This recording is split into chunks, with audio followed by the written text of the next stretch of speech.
እግዚአብሔር መገዛት ወላሂ አረብኛ በቀየረላችሁ ለአላህ መገዛት ብሎ አስቀምጦታል። እንግዲህ ኢስላም ብሎ ማለት ለአላህ በብቸኝነት መገዛት ማለት ነው። ስለዚህ ነቢያቶች ለአንድ አምላክ ይገዛሉ ወይ ከተባለ አዎ ይገዛሉ። ያን ምን ብሎ ያስቀምጠዋል? እስላም ብሎ ሴንቴንሱን እናንብበው አንዴ። ሴንቴንሱን ከየት ነው ያመጣኸው? ቃሉን ሴንቴንሱን ግን እንግባና እናንብበው። አረፍተ ነገሩን ችግር የለውም። እሺ ከመጀመሪያ ጀምሬ ላድርግልሽ አይደለ? የትኛው ማለት ቃሏን ያወጣህበትን እንትሉን ቃሉን ያወጣህበትን ምድር ይባለው ሴንቴንሱን ምናምን የሚባለው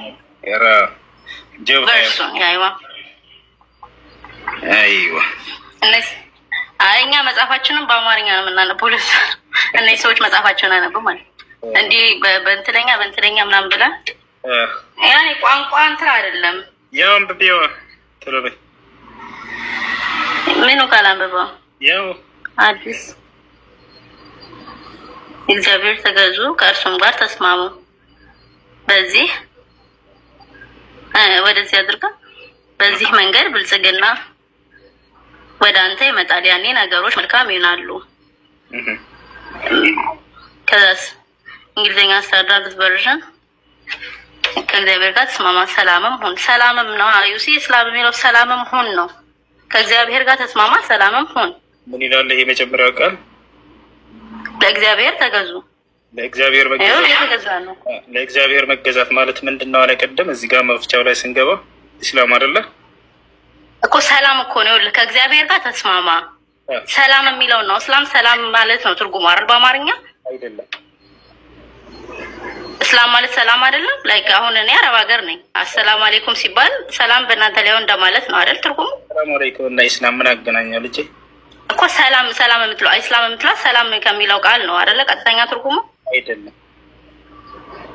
ለእግዚአብሔር ለአንዱ አምላክ ማለት ነው ኢስላም ማለት ያው እዚህ ጋር ቁጭ ኖ ይኸውልህ ከስር ከእግዚአብሔር ጋር ተስማማ ሰላምም ታገኛለህ ሰላምም ሁን ነው። ያውና ለአንድ አምላክ መገዛት ማለት ነው ኢስላም ማለት ትርጉሙን ልንገርሽ። አረብ ሀገር እየኖርኩ ነው እያልሽ አልኢስላሙ ሊላህ ማለት ነው። ላሳይሽ ትርጓሜውን ለአንድ አምላክ ኢስላም የሚለውን እስላም የሚለውን ትርጉሙን ንገረኝ። ለአንድ አምላክ ለአላህ መገዛት ለእግዚአብሔር ከሆነ እግዚአብሔር አላህ ነው ማለት ነው። ወደ እሱ ሌላ ጥያቄ ነው። እሱን እንመጣለን። እዚህ ጋር ይሄንን ወደ አረብ እንዴ ነውና እንደዛ ነው የሚሆነው። ለእግዚአብሔር ተገዙ ነው የሚለው። እኛ አሁን ለእግዚአብሔር እንገዛለን። ችግር የለውም። እዚህ ጋር ይሄ በአረበኛ በቀይረልሽ ለአላህ መገዛት ብሎ ነው የሚያስቀምጠው። ልቀይረው እዚህ እያለ ኦኬ። የአረብ ሙስሊሞች እግዚአብሔርን አላህ ይላሉ። ሰው አሁን ቋንቋ ምንድን ነው እንትኑ? አይዋ ስለዚህ ለአንዱ አምላክ ለእግዚአብሔር መገዛት ማለት ኢስላም ማለት ነው ብሎ አስቀምጦታል ባጭሩ ነብዩ። ስለዚህ እናንተ ለእግዚአብሔር ነው የምትገዙት ማለት ነው? አትቀይሪ እሱ ነኝ ነኝ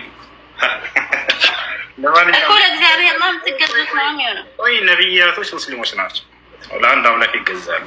አሁን ኢየሱስ ክርስቶስ ሙስሊም ነው፣ ለአንድ አምላክ እንገዛለን። ያ ደግሞ ኢስላም ብሎ አስቀምጠው መፍቻሽ ላይ እዚህ ጋር ኢየሱስ ክርስቶስ ሙስሊም እንደሆነ ላሳይሽ አሁን። ምክንያቱም አንድ አምላክ የሚገዛ ነው እሱ እንጂ ለስላሴ አይገዛም ነበር። እስራኤል ውስጥ እሱ ለማንም አይገዛም፣ ገዢ ነው እንትን ነው ይገዛል። ቃል አይ እስራኤል ውስጥ አልነበረማ ሙስሊሙ እሱ። አሁን እንትን አልኩ እኮ ደከምኩ። በታሪክ ማን አልነበረም፣ የትም ሙስሊም የሚባል ህዝብ የትም አልነበረም። ላሳይሽ ነው ኢየሱስ ክርስቶስ ራሱ ሙስሊም እንደሆነ ለአምላኩ እንደሚገዛ ላሳይሽ ነው። አይ አይገዛም እያልሽ ነበር። ቃል በቃል ለአምላክ ገዢ ነው፣ ገዢ ነው፣ ይገዛል። ላሳይሽ ነው ያ ኦኬ። ስለዚህ አሁን በታሪክ የለም ማለት ነው። ሁለተኛው ጥያቄ በታሪክ ሙስሊም የነበሩ ሙስሊም ያለበት ሀገሮች ለምሳሌ እንደዚህ መጽሐፍሽ ላይ ያጸደቅኩ ክርስቶስ ራሱን አንዱ አምላክ የሚገዛ ሙስሊም እንደነበረ ላሳይሽ ነው። መጽሐፍሽ ላይ እንትን ያለሽ እንደተሰቀለም ታምናላችሁ ማለት ነው። በእኛ መጽሐፍ ካመናችሁ እንደመሰቀሉ ሌላ ነው። እንደመሰቀል እግዚአብሔር ሌላ ነው። እግዚአብሔር ሌላ ነው። መሰቀሉ ሌላ ነው። አንዱን አምኖ አንዱን አንጠልጥሎ አንዱን ጥሎ ይባላል። ይከብዳል። አሁን እንደሱ ከሆነ አንቺ አንዱን አምነሽ አንዱን አንጠልጥለሽ ይዘሽ ነው ለምሳሌ የምትሄጂው እንደ መጽሐፍ ቅዱስ ራሱ ማለት ነው። ምን ታልኩኝ እኔ እስልምናን አላውቀውም። ከዛ በፊት ማንም አላስተማረኝም፣ ማንም አላስተማረንም። የለም እንደ መጽሐፍ ቅዱስ ለምሳሌ ኢየሱስ ክርስቶስም ሆነ ነብያቶች አምላክ አንድም ሶስትም ነው ብለው አላስተማሩም። ይህን ከየት እንዳመጣችሁት አይታወቅም። የነቢያቶች ትምህርት ተቃራኒ ነው። ይሄ ትምህርት ክርስቶስም አምላክ አንድም ሶስትም ነው ብሎ የትኛውን ቦታ ላይ አላስተማረም። ይህን ታውቂያለሽ አይደል? አይ ኢየሱስ እኔና አብ አንድ ነን ስላለ ያው አብ የሚባል ነገር እንዳለ እናውቃለን። አባቴ እያለ ሲያወራም አምላክን ስለሆነ ክርስቶስ አምላክ አለው ማለት ነው። አይ አምላክን ማለት ነው። እኔና አብ ከአምላክ ጋር ሰው አንድ ሊሆን አይችልም። ኢየሱስ ክርስቶስ ዮሐንስ ወንጌል ምዕራፍ 20 ቁጥር 17 ላይ ወደ አምላኬ ወደ አምላካቸው አድርጋለሁ እያለ ይናገራል። አምላክ አለው ያሱ ነው። ከአምላክ ጋር አንድ ሊሆን አይችልም። እኔና አብ አንድ ነን ካለ ሰውና አምላክ አንድ ሊሆን አይችልም። ወደ አምላኬ ወደ አምላካቸው አድርጋለሁ ይላል ኢየሱስ። አምላክ የሚለው ማንን ነው? አብን ነው። ግን ደግሞ እሱን እንትሉነቱን አያረጋግጥም። ስለዚህ አብ አምላክ ነው ማለት ነው። አብ አባቴ ነው ብሏል። አንዱን ከተቀበልክ ለምን አብ አባቴ ነው ያለውን አትቀበልም? እንደናንተ አስተምሮ አላህ ምንም ልጅ የለውም ማለት እናንተም አስተናገኝ ተረጋጊ። አምላክ የሚለው ኢየሱስ ክርስቶስ ማንን ነው? አብን ነው አልሽ አይደለ? ስለዚህ አባቱ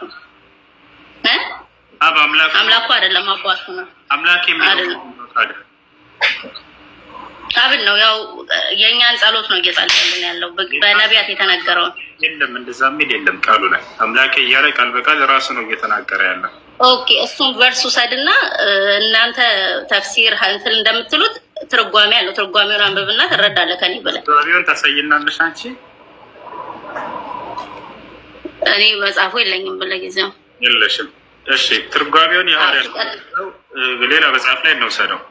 ለኤፌሶን ምዕራፍ 1 ቁጥር 3 ላይ የኢየሱስ ክርስቶስ አምላክ አባቴ ያለው በስጋው ነው። በስጋዬ ነው አላለም። እሱ ስህተት ነው። እሱ የቄሶች በስጋ ነበረ። አረ ቄሶች አትበል። ቄሶች ማን ምንድን ነው ያደረጉ ነገር አለ እንዴ? ወንድም መጽሐፉ ላይ እንደዛ የሚል የለምና ነው። ከየት እንደሰጧቸው አይታወቅም። ትርጓሜ አለ። ትርጓሜ የእናንተን ተፍሲር ማን የሰጣችሁ? አባቶች ትርጓሜ ይባል ነገር አለ። የኢየሱስ ክርስቶስ አምላክ ይባረክ ይላል ኤፌሶን ምዕራፍ 1 ቁጥር 3። ማን ነው የኢየሱስ ክርስቶስ አምላክ? አባቱ። ስለዚህ አምላክ ነው። ለእሱ ይሰግዳል አይሰግድም? ኢየሱስ ክርስቶስ አይሰግድም።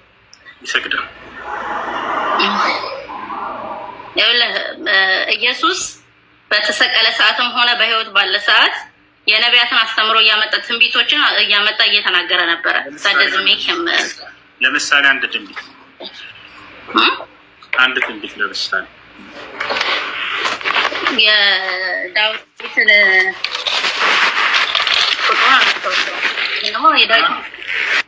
የዳዊትን ትንቢት እንትን ብሏል። የዳዊትን ትንቢት በመስቀል ላይ ሳለ ተጠመው ያለው የዳዊትን ትንቢት አንድ ትንቢት ምን እንዳለ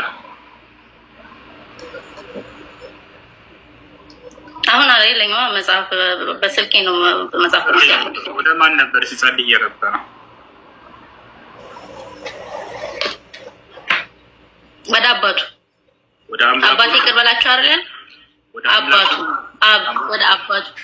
ወደ አምላኬ እያለ ራሱ ተናግሯል። ለምን ትክዱታላችሁ? እሱ ስለዚህ መሰቀሉን ታምናለህ ማለት ነው። እዛው ሰዓት ላይ የተናገረውን ካመንክ መሰቀሉን ታምናለህ። መሰቀሉ ሌላ ጥያቄ ነው። አምላክ የሚለው ማንን ነው? ሌላ ጥያቄ ሊሆን አይችልም። አሁን ተሰቅሎ የተናገረው ንግግር እያወራን ከሆነ መሰቀሉን አምነህ ነው የምታወራኝ። እንደማይሰቀል ይናገራል ራሱ ኢየሱስ ክርስቶስ። እሱ ሌላ ርዕስ ነው። ኢየሱስ ክርስቶስ አሁን አምላክ እንዳለው ይናገራል። ለምን ድረሱን ብትክዱት? የክርስቶስ ተቃዋሚዎች ለምን ተሆነ?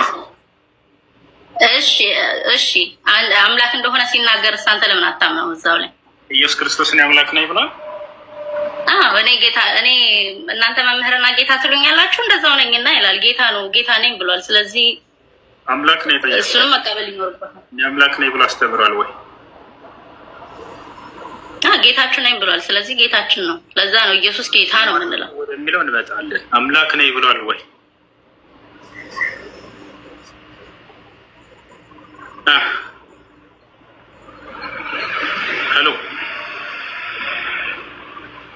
ይቅርታ አንዴ ደውል እየተደወለ ነበር። ሶሪ ምን አልከኝ? እሺ ዮሐንስ 13:13 አንብብልኝ። ዮሐንስ 13:13 አንብብልኝ። የተጠየቅሽው እባክሽ አውቀዋለሁ። እኔ አምላካቸው ነኝ ብሏል ወይ? እኮ ክፈትና አንብባ። ጌታና መምህር ትሉኛላችሁ እንዲሆነኝና አነበብኩት። እሱ አይደለም ጥያቄ። እኔ አምላካቸው ነኝ ብሏል ወይ? እንዲህ ድርቅ ያለው ምን ትላ ተጠይቁ። ስለዚህ ጊዜ አናባክን። የለውም በይ መልስ የለውም። በእርግጠኝነት እኔ አምላክ ነኝ አምላክ ብሏል። በራዕየ ዮሐንስ 1:8 አለልህ። ለምን ታወርዳታለህ? እየጠበቀች ነበር እስካሁን ልጠይቅህ። እሺ ያለችን ክፈተው 1:8 እኔ አላውቅም ማለት የለም ማለት አይደለም። አይሻር ለማንኛውም ኢየሱስ ክርስቶስ ጌታና መምህር ትሉኛላችሁ ያለው ጌትነቱ በመሰጠት በመደረግ ያገኘው ጌትነት እንጂ መለኮታዊ ጌትነት አይደለም። አምላክነት ይሰጣል ማለት ነው። ሌላ አምላክነት የተሰጠው እስኪ ንገረኝ። ጌትነት የተሰጠው ሌላ ነብይ ንገረኝ። አዎ ጌታም መምህርነትም የሚሰጥ ነገር ነው። የተሰጠው ሌላ አካል ልንገርሽ። ሙሴ ጌትነት የተሰጠው ሌላ ንገረኝ በማስረጃ። ጌትነት የተሰጠው ሌላ ነብይ ንገረኝ። ዮሴፍ ለምሳሌ ማስረጃ ያወጣልሽ። እኔ በማስረጃ ነው የማወራው። እኔ ከራሴ አንዳች አልናገርም። እንዳነበብኩ እናገራለሁ። ንግግሬም ቅን ነው በማስረጃ እንጂ አለማስረጃ አይደለም። ዮሴፍ ጌታ እንደተደረገ ማስረጃ ላውጣና ላሳይሽ። በህዝቦቹ ላይ በእስራኤል ላይ በህዝብ ላይ። ስለዚህ ጌትነት የሚደረግ ነገር ነው ማለት ነው። ለህዝብ የሚሰጥ እንደ ንጉስነት ማለት ነው። አዎ ክርስቶስን ተደርጎ ነው። ጌታ ተደርጎ ነው። ክርስቶስ ንጉስ አልነበረማ። ማንንም አልገዛማ። በሰዓቱ በነበረ በስጋ በነበረ ሰዓት ጌትነቱ በመደረግ ያገኘው ነው። ማስረጃ ልስጥሽ ላውጣልሽ። እሱንም ትፈልጊያለሽ? እሱንም አንብቤዋለሁ። ታነሱትን ወረዲ ሸምድደነዋል።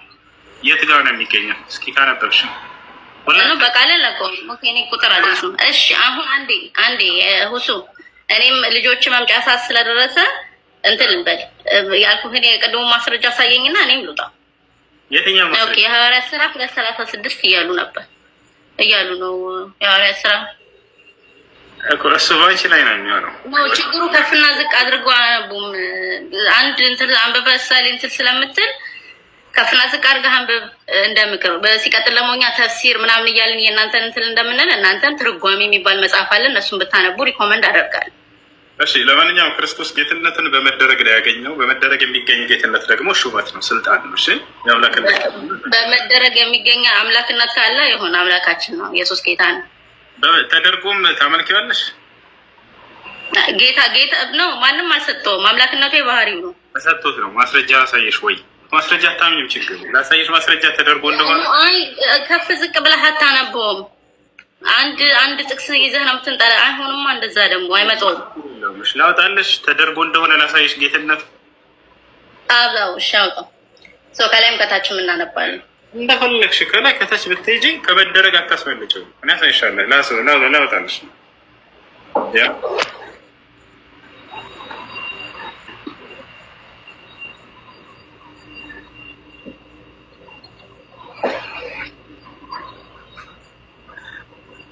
ይታይሻል።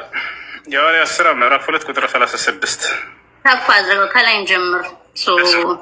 ክሊር እንዲሆን ፖይንቱ። እሺ ከስንት ነው? ከላይ ጀምር። ከ35 ወይ ከ34? እሺ ያው ከ34 ላድርግልሽ። ያው ዳዊት ወደ ሰማይ አልወጣም እና ነገር ግን እርሱ ጌታዬን አንድ የተፈጸመ ትንቢት ነው። ጌታዬን ጠላቶችህን የእግርህ መረገጫ እስካደርግልህ ድረስ በቀኝ ተቀመጥ አለው። እንግዲህ ይህ እናንተ የሰቀላችሁት ኢየሱስን እግዚአብሔር ጌታም ክርስቶስም እንዳደረገው የእስራኤል ወገን ሁሉ በእርግጥ ይወቅ። አይዋ ጌታ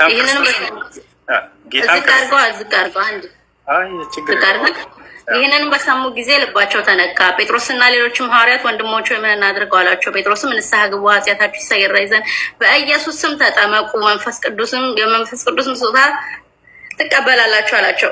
በኢየሱስም ነው እየተጠመቅን እንትን የምንለው። ስለዚህ በስሙ አምነን ነው። ምንድን ነው ይህንን ነው የሚያመለክተው። እዚህ ጋር ጌታም ክርስቶስም እንዳደረገው ይላል። እግዚአብሔር ነው ያደረገው ይለናል። ጌትነቱን ምን ትያለሽ? አንዴ ጌታ አደረገው። ይሄ ደግሞ በህዝብ ላይ የሚሾመው ጌትነት ነው ብለህ ተረጎምከው።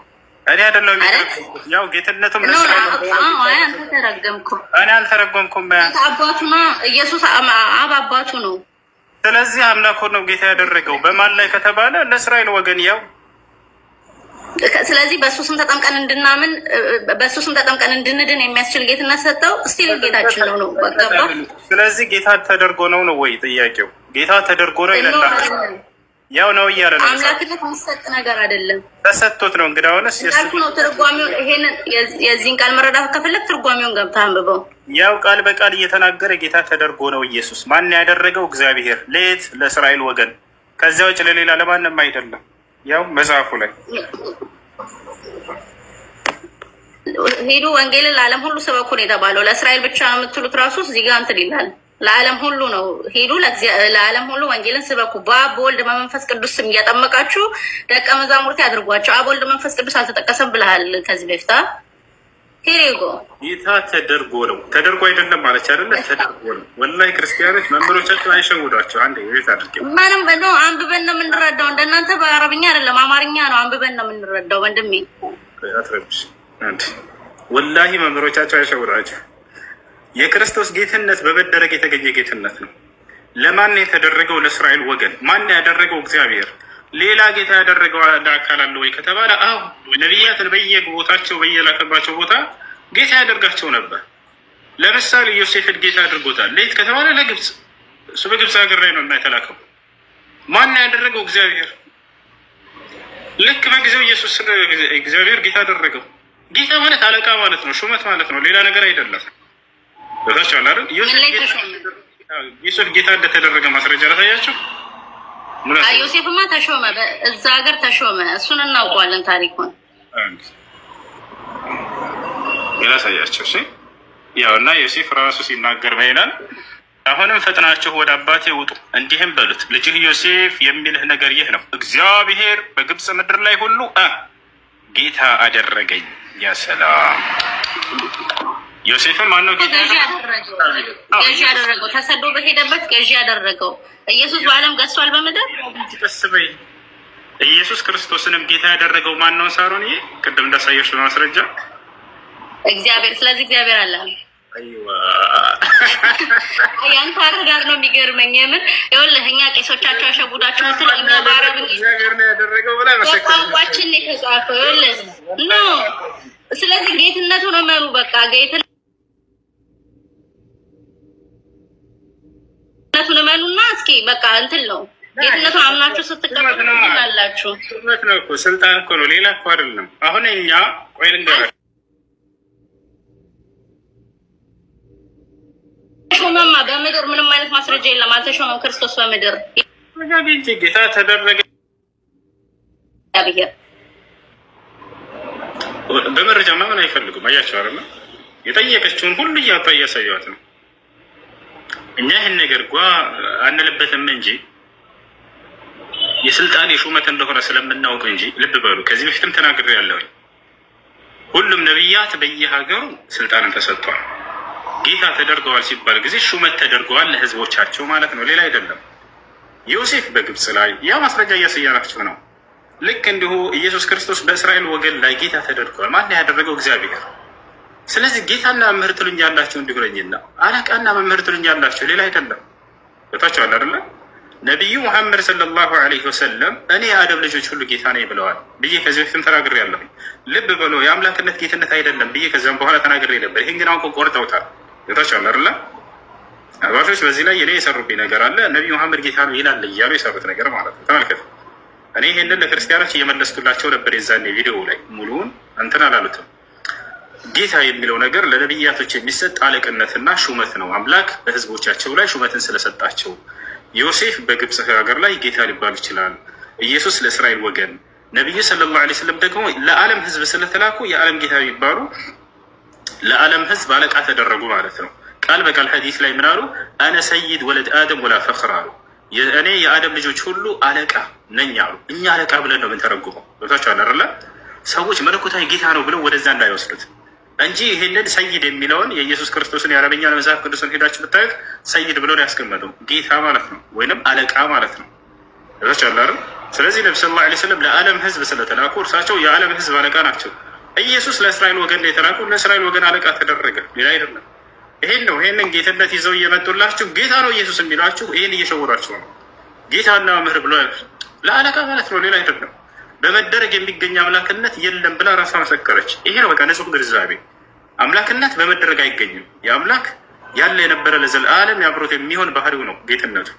ቦታቸው አለ አይደለ? አምላክ አላህ ስለ ራሱ ሲናገር ረቡ ሰማዋት ወልአርድ ይላል። የሰማያት የምድር ጌታ እኔ ነኝ እያለ ይናገራል። ቦታቸዋል መጽሐፍ ቅዱሳችሁም ላይ ኢየሱስ ክርስቶስ የሰማይ የምድር ጌታ ማን እንደሆነ ራሱ ይናገራል። ማቴዎስ ወንጌል ላይ፣ ሉቃስ ወንጌል ላይ አባት ሆይ የሰማይ የምድር ጌታ አንተ ነህ እያለ ይናገራል። እየቻለ ያን አንዱን አምላክ የሰማይ የምድር ጌታ እሱ ነው ይላል። ለእስራኤል ጌታ የተደረገው ማን ነው ከተባለ በጊዜው ኢየሱስ ክርስቶስ አለቃ ወይንም ጌታ ተደርጎላቸው ነበር። ጌታቸዋል አይደለ? ልክ ለግብፅ ሰዎች ዮሴፍ ጌታ እንደተደረገላቸው አለቃ እንደተደረገላቸው ማለት ነው። ይሄ ነው እንጂ ሌላ አይደለም። ስለዚህ ጌትነቱ ክርስቶስ አለቅነትን ሹመትን በህዝቡ ላይ እንደተሾመ የሚገልጽ እንጂ አምላካዊ ጌትነት አይደለም። ገብታችኋል? ለዚህ ነው እርሱን አምላካዊ ጌትነት አድርገው የሚገነዘቡትን ሰዎች ይቃወማል።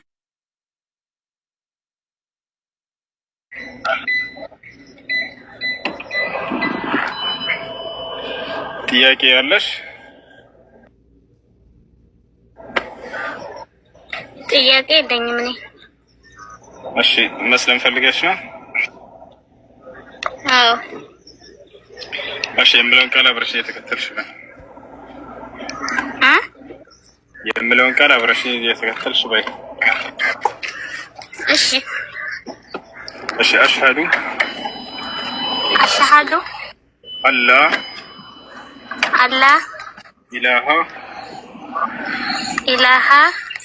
ኢለላህ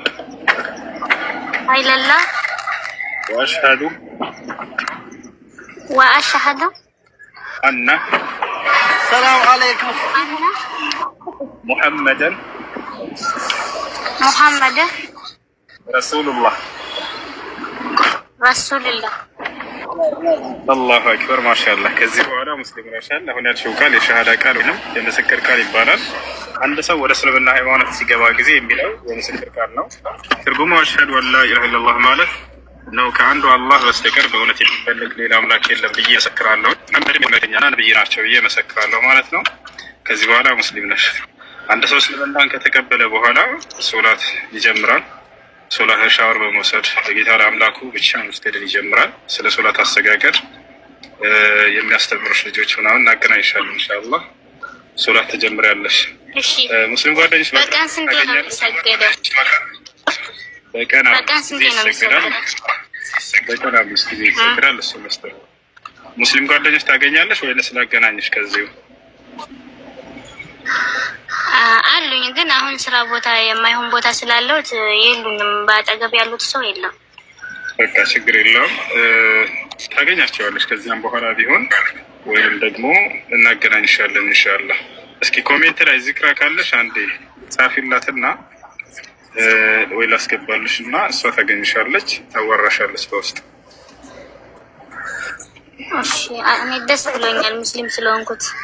ማሻአላህ እህታችን እንኳን ወደ እስላም መጣሽ። ያው ከላይ ያለችው ልጅ ዚክራ ትባላለች። አገኛት ከሷ ጋር ዚክራ ትንሽ አውራትሽ። እሺ ሰላም አለይኩም ወራህመቱላህ። ወአለይኩም ሰላም። ፎሎ መልሽልኝና ጻፊልኝ። እሺ አሁን እጽፍልሻለሁ። እሺ በውስጥ እናውራ አይደለ? እዛ ይሻላል።